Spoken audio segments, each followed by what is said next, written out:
Taking a live look out of Capitol Hill on this Sunday as we do want to tackle another major headline from earlier this week. Health Secretary Robert F. Kennedy Jr. removing every member of a scientific committee that advises the Centers for Disease Control and Prevention on how to use vaccines and pledged to replace them with his own picks. Major physicians and public health groups criticized the move to oust all 17 members of the advisory committee on immunization practices. Kennedy, who is one of the nation's leading anti-vaccine activists before becoming the nation's top health official, has said who he would appoint to the panel, but that it would convene also in just 2 weeks there in Atlanta. Now, I want to talk about this major development here that we haven't really had a chance to speak on because there has been so much breaking news this week. But to do so, I'd like to bring into the program now Dr. Evan Nadler. He is the former co-director of the Children's Obesity Program at Children's National Hospital, also a surgeon and founder of ProCare Consultants. Dr. Nadler, thanks for being with us. Well, thanks for having me, and happy Father's Day to all the fathers that are out there. Of course, thank you. Happy Father's Day to you as well. Happy Sunday. Let's start with the implications of this move by the health secretary. Now, what could be some of the short and long-term effects of removing all 17 of these members? Well, I think the removing all 17 at the same time obviously is going to raise eyebrows in the medical community, because it suggests there was no individual vetting of the different current ACIP members or the Advisory Committee and Immunization Practices Committee.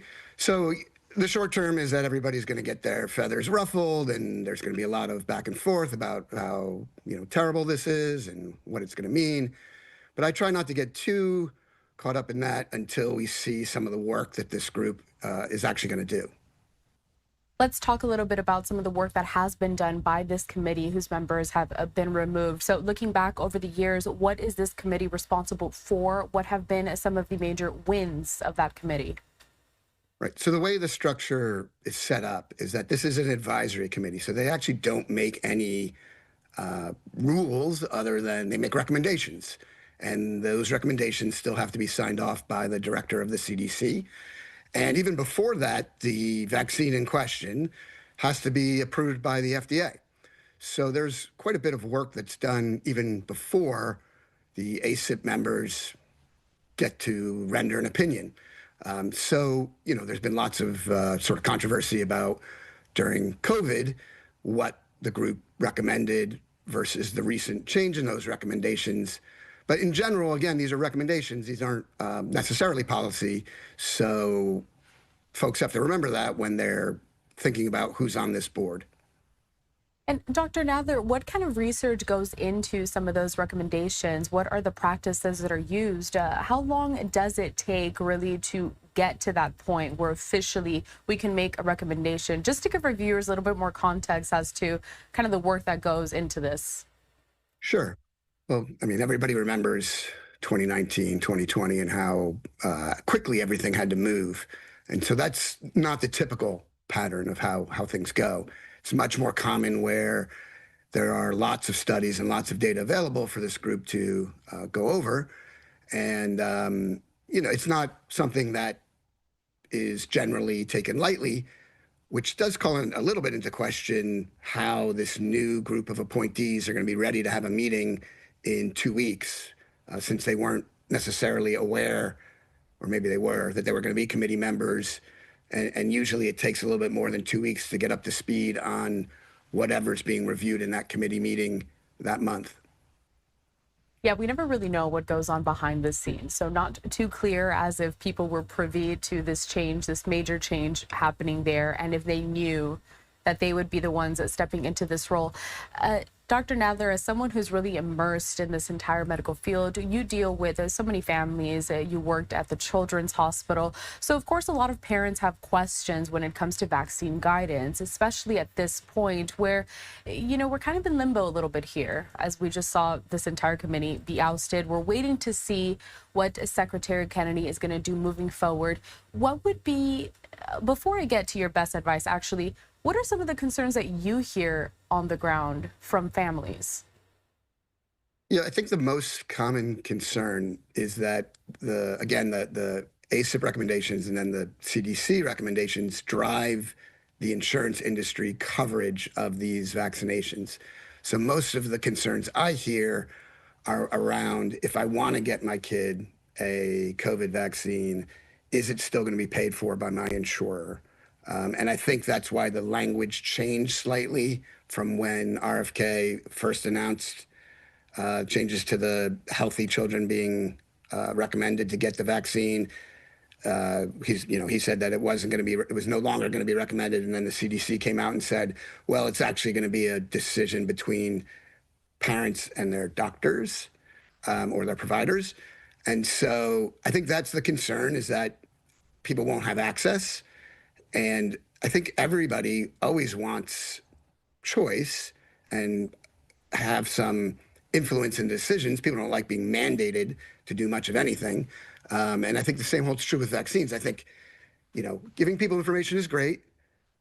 Giving strong recommendations that one should get a vaccine or not is good. And then people still have the opportunity to decline. No one's forcing them to get the vaccines.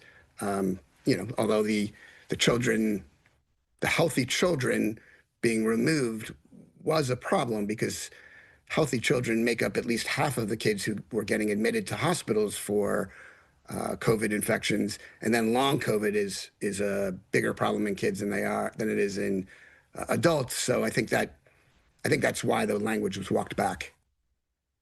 It's very interesting that insurance costs and whether people have access is one of the biggest concerns. I wouldn't have guessed that, honestly, because you hear some people say that they're concerned over just the effects of it long term. Really, is it effective for children?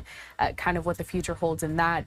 And going on to that, what would be your advice to anyone who is concerned possibly about some of the side effects, perhaps not even of just a COVID vaccine, but all vaccines in general? And we're talking to parents who may be hesitant to get their children immunized.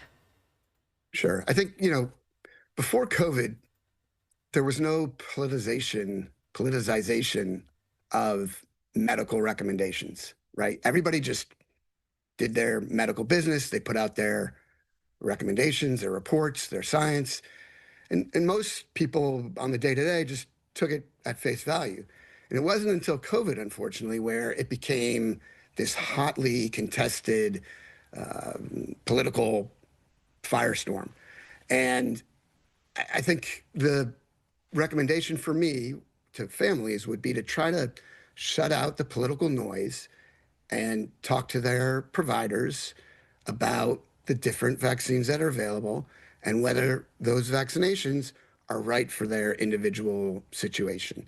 And I think personally, all of the previously approved vaccines and recommendations are likely to stand up no matter what additional science comes out. But it is possible that the COVID vaccine and the other mRNA vaccines might take a little more time before we know exactly the pros and cons of each one under development. Everything does take time. We really have to wait and see kind of how all this plays out, especially because this was a breaking news story from just this past week. So we'll see what this new committee has to say in a couple of weeks from now when they are expected to meet. Dr. Evan Nadler, thank you for joining us. Is there anything else that you would like to add before I let you go? Something you have an eye on, or any other point you'd like to make regarding vaccines? Well, I mean, I think the short of it is that replacing the committee members is kind of in my mind, sort of an obvious. I think RFK sort of had to do that because of all the pressure he was getting from the MAHA movement that sort of made his political career. But I would sort of agree with you that let's just pump the brakes a bit and wait to see what actually happens before we go off the rails and start, screaming about the next set of recommendations that come out. Let's let the committee do their thing. Let's see what they say. And then if it's appropriate, we can come out and say, you know what, those recommendations don't really fit or aren't backed in the science that's out there. Because maybe they will be. Maybe they'll be fine and no one will need to get so upset about all this. But time will tell. Always good to proceed with caution before we react. Dr. Evan Nadler, again, always good to see you. Thank you for joining us. We'll be monitoring the situation and we'll check in with you soon. My pleasure. Thanks again, and happy Father's Day again to everybody. Of course, you as well. Thank you. I do want to bring up this post from the health secretary before we head out to another quick commercial break. It's pretty lengthy, but I'll read the beginning of it. It says this: on Monday, I took a major step towards restoring public trust in vaccines by reconstituting the Advisory Committee for Immunization Practices, ACIP. I retired the 17 current members of the committee. I'm now repopulating ACIP with the 8 new members who will attend ACIP's scheduled June 25th meeting. The slate includes highly credentialed scientists, leading public health experts, and some of America's most accomplished physicians. All of these individuals are committed to evidence-based medicine, gold standard science, and common sense. They have each committed to demanding definitive safety and efficacy data before making any new vaccine recommendations. The committee will review safety and efficacy data for the current schedule as well. And then he does go on to list some of those nominees. Of course, you could check out that entire post if you just head to his account on X.